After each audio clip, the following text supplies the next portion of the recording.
Te recomendamos que por tu seguridad durante el trayecto no te pongas de pie y no saques las manos ni la cabeza por los costados, para que disfrutes completamente seguro este paseo. Ahora nos vamos a adentrar en el Cerro de Guadalupe y vamos recorriendo el Santuario de la Defensa de la República Mexicana en la batalla del 5 de mayo de 1862. Imagina que esta tierra fue escenario de la lucha cuerpo a cuerpo entre mexicanos y franceses, unos defendiendo su propia patria y la república, los otros creyendo que traían la civilización a México con la fuerza de su ejército. En esta calzada hay un monumento que hace un homenaje a los generales y soldados que participaron activamente en la batalla bajo las órdenes de Zaragoza, comandando regimientos venidos de la Sierra de Puebla, Toluca, Veracruz, Tlaxcala, Oaxaca, Morelos, Querétaro y San Luis Potosí, principalmente. El origen de esta guerra estuvo en el gran pretexto de Francia de cobrar las deudas que México tenía con ellos, pero en realidad el emperador francés Napoleón III buscaba, con el apoyo del Partido Conservador de México, tener en América un punto de dominio y expansión de su imperio, que por una parte frenara el crecimiento de los Estados Unidos de América, y por la otra, que mantuviera el dominio del comercio entre América, las islas del Caribe y Francia. Por su parte, el Partido Conservador de México buscaba traer un emperador extranjero que en teoría pusiera orden en el país, que seguía en guerras continuas entre liberales y conservadores, y que pusiera freno a las leyes de reforma que estaban restando poder a la Iglesia Católica y democratizando las instituciones del país. Pero México, con su presidente Benito Juárez, no estaba dispuesto a ceder su territorio ni su república para estos fines. Por lo tanto, preparó al ejército de Oriente y, con Ignacio Zaragoza al frente, dispuso que en Puebla se frenara el avance de los franceses que ya estaban invadiendo México y se dirigían a la capital del país. Y aquí fue donde se presenció el choque de ambos ejércitos, cada uno con una fuerza similar de cerca de 5,000 hombres, pero un entrenamiento militar muy superior por parte de Francia. Aún podríamos escuchar los gritos de la batalla, el estruendo de las balas y cañones, el chocar de machetes y bayonetas entre los soldados de ambos bandos. Aquí destacó la fiereza de los defensores que vinieron de la Sierra de Puebla, de Xochipulco, Zacapoaxtla y muchos otros pueblos que entregaron su vida en esta lucha contra los bravos, suavos y orgullosos franceses.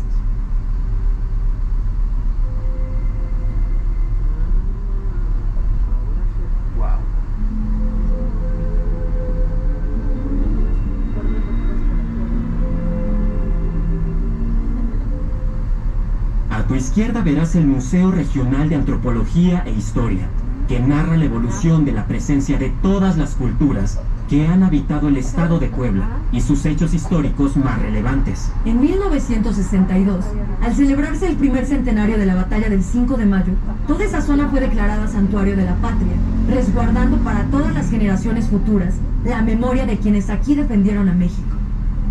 El monumento que verás a tu lado izquierdo está dedicado a la victoria, erigido como un símbolo de los valores de la democracia, la libertad y la dignidad de un pueblo para construir su propio destino, sin que ningún extranjero se lo imponga, que fueron los valores que dieron sentido a la defensa de la República Mexicana ante Francia. Si miras ahora al frente a tu izquierda, verás el Fuerte de Guadalupe. Originalmente era una capilla dedicada a San Cristóbal, luego a la Virgen de Belén, y en el siglo XIX fue ampliado y dedicado a la Virgen de Guadalupe. Pero ante la invasión francesa fue convertido y reforzado como un fuerte. Se levantaron fosos y muros a su alrededor y se derribaron sus torres para que no fuera visible desde abajo por el enemigo. Este fuerte fue el que recibió con más energía el ataque francés. Los aguerridos suavos, soldados venidos de África principalmente, y los disciplinados franceses, llegaron hasta estos muros y muchos de ellos quedaron muertos en el campo y en los fosos durante su intento por tomar el fuerte. Los mexicanos, con una preparación militar básica, pero con un valor a toda prueba y una estrategia acertada, esperaron el ataque y contraatacaron hasta 3 veces los embates del enemigo. derrotándolos cada vez y provocando su retirada fuera de la ciudad, a la vez que un fuerte aguacero y terrible granizada se hacía también parte de la lucha. Fueron cerca de 7 horas de enfrentamiento. La batalla inició a eso de las 12 del día. Hacia las 5 de la tarde se dispersaban los franceses en su última retirada.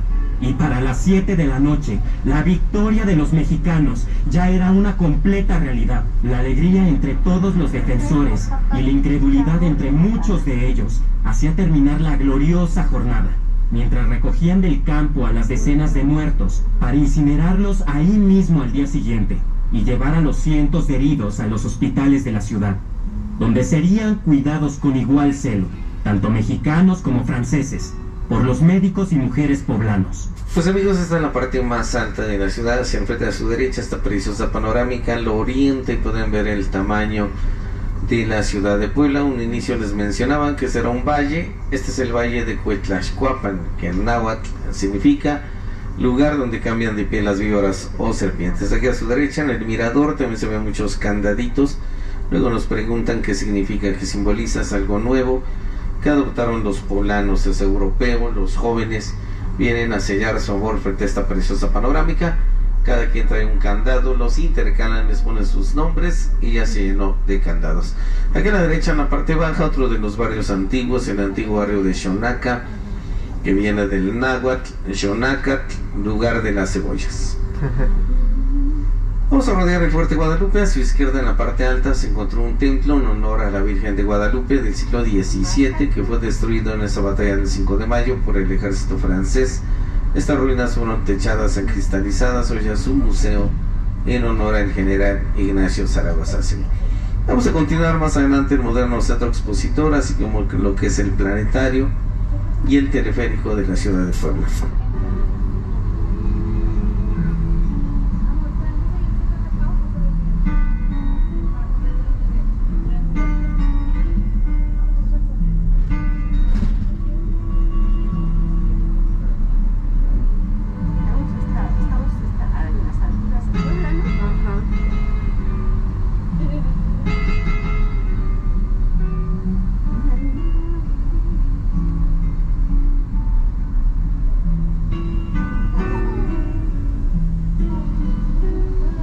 Pues amigos, vamos rodeando el Fuerte Guadalupe. A su izquierda, la explanada de la Victoria, se ve esta fuente de aguas danzantes. Al frente a la izquierda, el monumento a la Victoria, creado en los 100 años de la batalla 1962, fue develado por el expresidente Adolfo López Mateos y creado por el escultor poblano Ernesto Tamariz, nacido en Acatzingo, Puebla.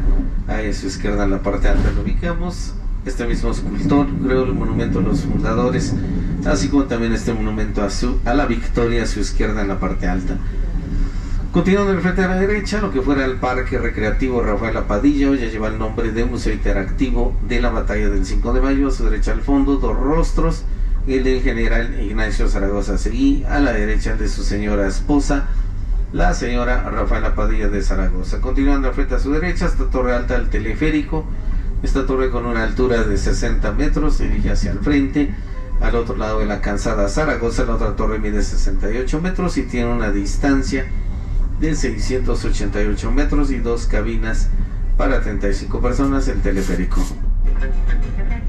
Ahora continuamos recorriendo la zona histórica monumental del 5 de mayo.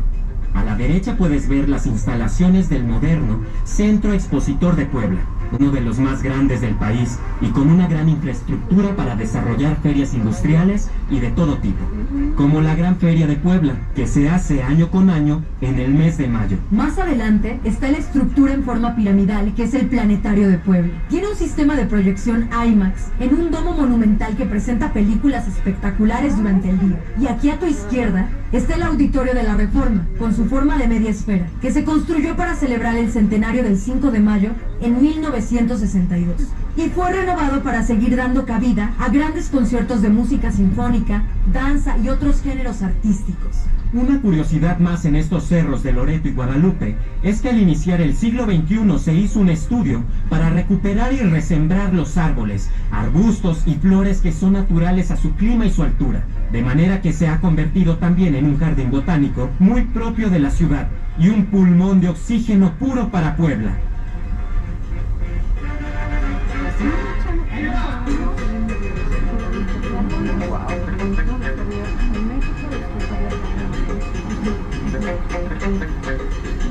Pues nos vamos dirigiendo al monumento al general Zaragoza, la fuente rotonda del mausoleo. Les mencionamos son 27 hectáreas. 27 hectáreas lo que conforman este fuerte de Loreto y de Guadalupe, toda esta zona verde que puede usted apreciar.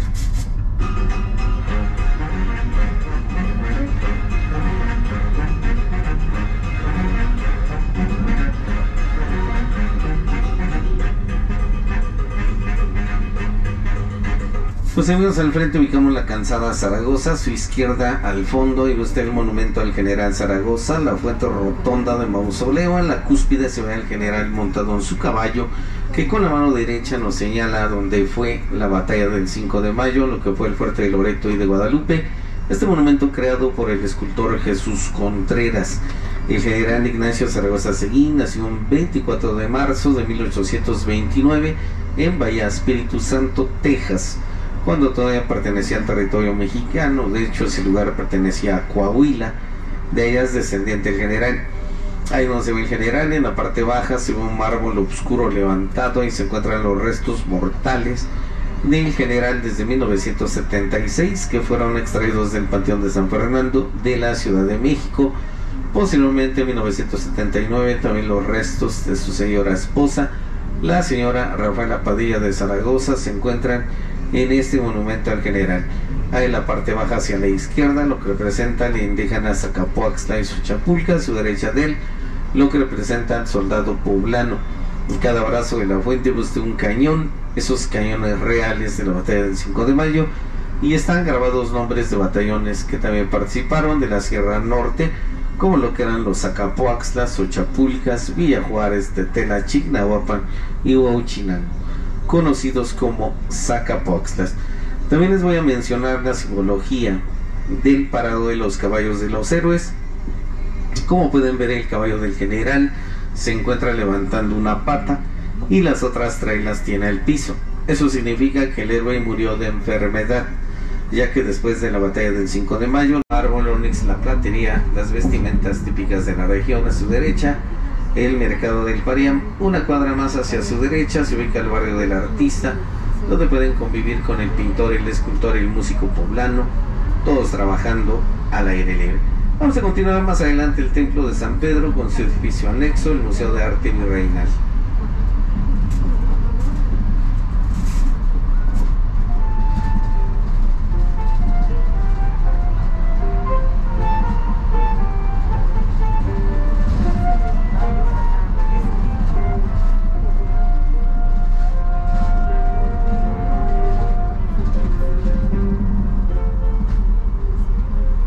Mira, aquí a tu izquierda verás el templo de San Pedro, del siglo XVI. Originalmente perteneció al Hospital Real de San Pedro. Y enseguida está el magnífico edificio que fuera el Hospital de San Pedro. Este edificio fue muy importante en el siglo XVI, pues desde 1544 funcionó como el Real Hospital de San Pedro, primera escuela médico-quirúrgica en Puebla, y hospital solo para varones, pues las mujeres se quedaron en el hospitalito. Ya les contamos esa historia. Ahora vemos el templo de San Cristóbal. Sus torres originales fueron destruidas en 1856, en uno de los 13 sitios que sufrió Puebla. A mediados del siglo XX, fueron reconstruidas en un estilo plateresco por el escultor poblano Jesús Corro Soriano. Y esta es la antigua calle de Santa Clara. Aquí podemos encontrar los deliciosos y famosos dulces típicos poblanos, los camotes. Se me hace agua la boca. Pues cómo no, y también con los muéganos, macarrones, frutas cubiertas, camoncillo de pepita, pepitorias y palanquetas, cochinitos, las tortitas de Santa Clara, cocadas y la estrella de los dulces poblanos, los molletes dulces de Santa Clara, una especie de bizcocho relleno de crema y cubierto de azúcar, preparada con pepita. Toda una delicia que solo las hacen en el mes de agosto. Mira, a tu izquierda está la iglesia de Santa Clara y el exconvento de monjas clarisas, que dieron origen en su cocina a los mencionados dulces.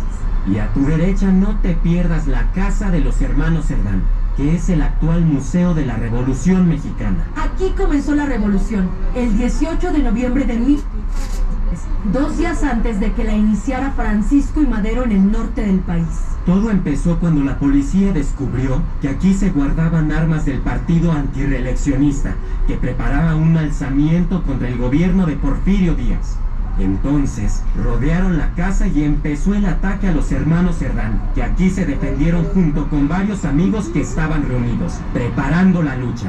Aún se ven los balazos marcados en los muros. Desde uno de estos balcones, la heroína Carmen Cerdán arengó al pueblo a levantarse en armas. En su interior murió su líder y hermano Aquiles Cerdán, y su otro hermano Máximo Cerdán, junto con otros compañeros, siendo los primeros mártires de la Revolución Mexicana.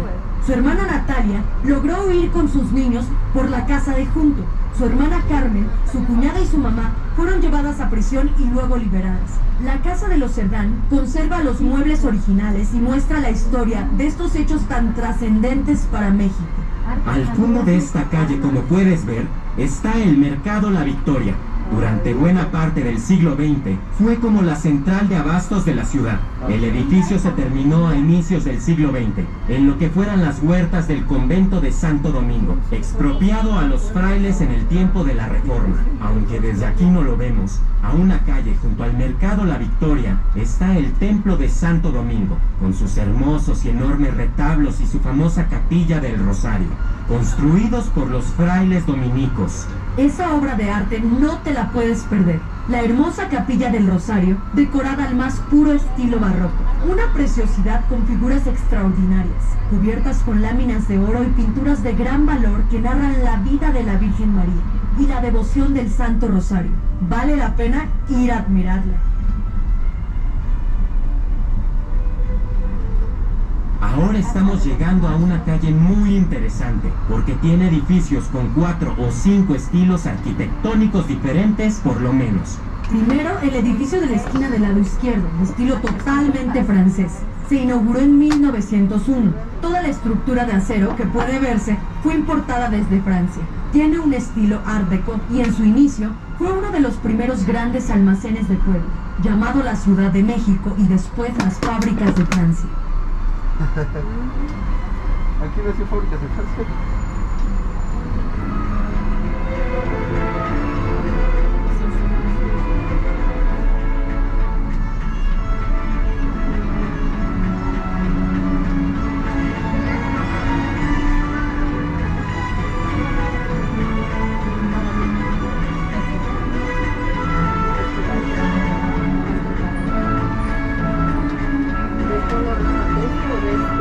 También a tu lado izquierdo verás otro edificio interesantísimo.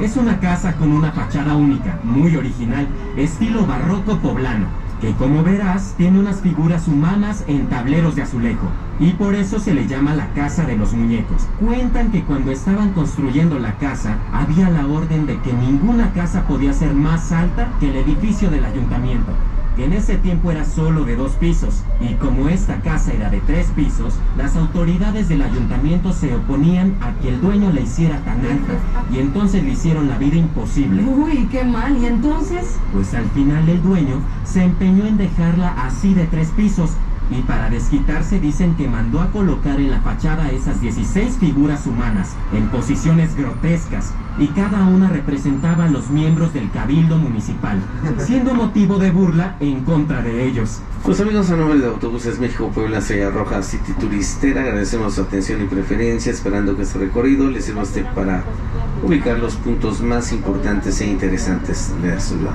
La recomendación, por favor, antes de bajar del autobús, chequen bien sus pertenencias. En este suelo muchas veces, no solo en la intervención francesa. Claro, porque la ciudad de Puebla fue escenario de diversos hechos de guerra a lo largo del siglo XIX. Puebla sufrió ni más ni menos que 14 sitios o hechos de guerra, sobre todo por encontrarse en la ruta entre Veracruz y la Ciudad de México, pero también porque aquí su gente siempre defendió sus convicciones políticas y religiosas. Aquí solía ser el punto de lucha antes de que se tomara la Ciudad de México. Por aquí pasaron los norteamericanos cuando invadieron México. Por aquí pelearon muchas veces liberales y conservadores en el siglo XIX para definir el tipo de nación que México debía ser. Y aquí se peleó en la Guerra de Reforma. Por aquí llegaron los franceses, austriacos y belgas desde Orizaba durante la intervención francesa. Y por aquí también pasaron en tiempos de la Revolución Mexicana zapatistas y carrancistas, y también ocuparon la ciudad, aunque pacíficamente. Por eso a Puebla la llaman 3 veces heroica, pero lo fue muchas veces.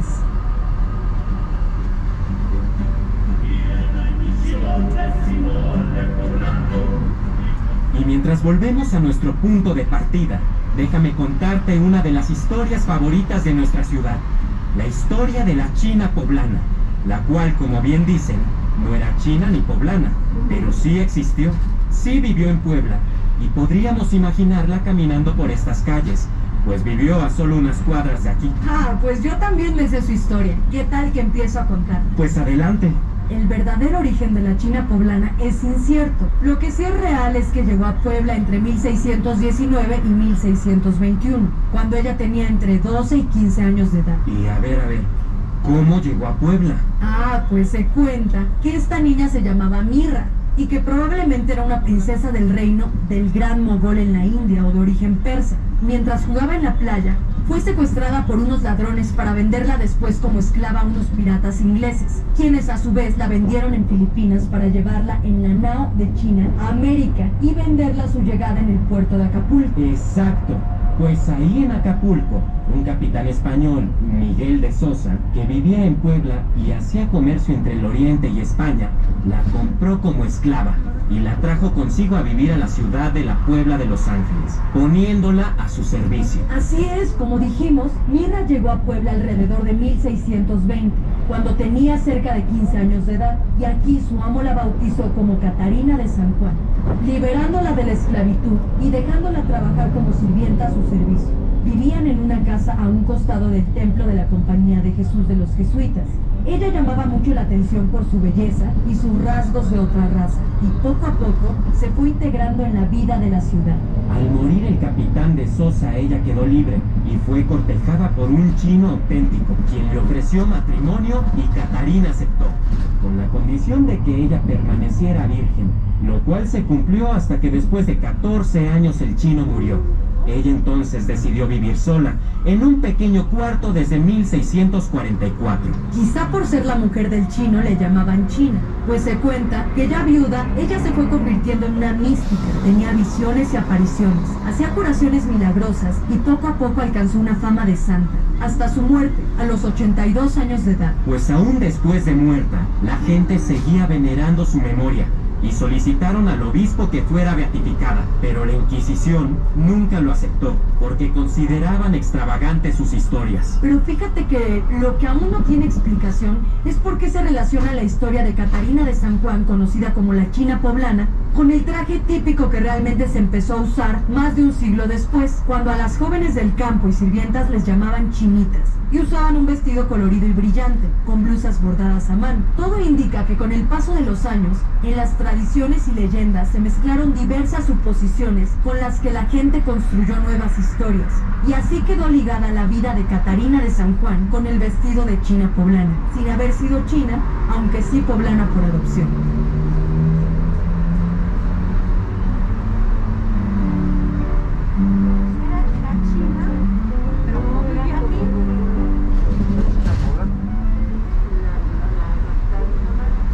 Volvemos sobre el Boulevard 5 de Mayo, que es una arteria que rodea una parte del centro histórico.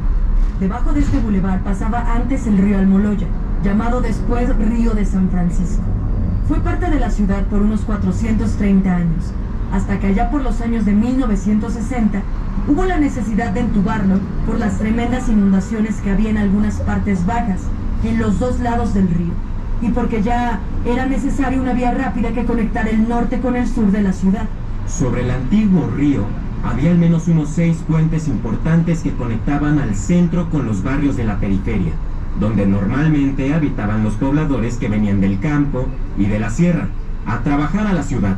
Y no faltan las leyendas sobre el río y sus puentes, por donde la joven aparecida hija de Obando, del siglo XVIII, todavía lamenta su pena de amor y aún pide limosna en el puente de Obando, o donde quedaron algunas almas ahogadas y se aparecían por las noches a los viandantes. Hoy solo queda el recuerdo de esa época del río llena de historia y nostalgia. Al lado derecho vamos rodeando el que sería el primer fraccionamiento residencial de Puebla. el fraccionamiento del Exmolino de San Francisco, formado en los años de 1930. Tiene su propio jardín central y gran parte de sus casas adoptaron el estilo colonial californiano, que ya desde los años 20 se venía usando en la Ciudad de México, en fraccionamientos como la Colonia Roma, Condesa o Polanco, dándole aquí en Puebla un sabor muy local, que anunciaba ya el moderno crecimiento urbano más allá de la antigua traza del centro histórico.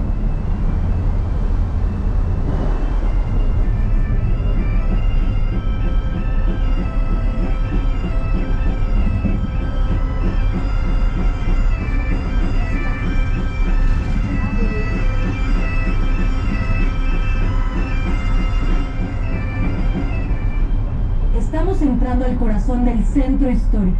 Tenemos a nuestra derecha el teatro principal.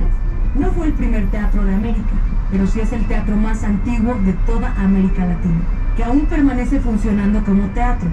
Su construcción data de 1760. Cuentan que cuando lo construyeron tardaban mucho tiempo para terminarlo, con todos sus detalles, y la gente ya quería disfrutar obras teatrales. Entonces, aunque no estuviera terminado, la gente se ofreció a llevar sus propias sillas para presenciar las comedias que tanto le gustaban. Su hermosa fachada es estilo barroco novohispano y aún conserva todo el sabor del virreinato, pues su imagen y estructura se conserva desde hace casi 250 años. En su interior la gente aplaudió con frenesí a la famosa soprano Ángela Peralta, llamada por el pueblo el Ruiseñor mexicano, que se presentó aquí en varias ocasiones, al grado que la gente la adoptó y llegó a sentir que era poblana. El edificio sobrevivió al menos a 2 etapas de crisis, una en la que fue convertido en arsenal y bodega del ejército durante la Guerra de Independencia, y otra cuando sufrió un severo incendio que lo dejó varios años fuera de circulación, hasta que a mediados del siglo XX recuperó todo su esplendor y hoy sigue siendo escenario de teatro, música, danza y hasta ópera. Sobre el callejón, al frente se encuentra el Barrio del Artista, conocido antes como la Plazuela del Torno, por haber en este lugar varios artesanos que se dedicaban al oficio con sus tornos de hilo. Ah, pero es que en sus inicios fue mercado. Entre otros oficios, aquí también se establecieron los que se dedicaban a la curtiduría de la piel, talabarteros y zapateros. Después quedó un tiempo en el abandono y en el siglo XX se convirtió en el Barrio del Artista, donde pintores y escultores poblanos tienen sus talleres y ponen a la venta sus obras. También hay restaurantes, café cantantes y bares. Algunas veces hay teatro al aire libre y ocasionalmente se presentan conciertos y exposiciones en la Sala Agustín Arrieta. Pues amigos, desde la calle 2 Oriente, al frente a su derecha, la 6 Norte, aquí a la derecha en contraesquina el Mercado de Artesanías El Parián, donde van a encontrar un sinfín de artesanías creadas por la región, lo que son sombreros, figuras en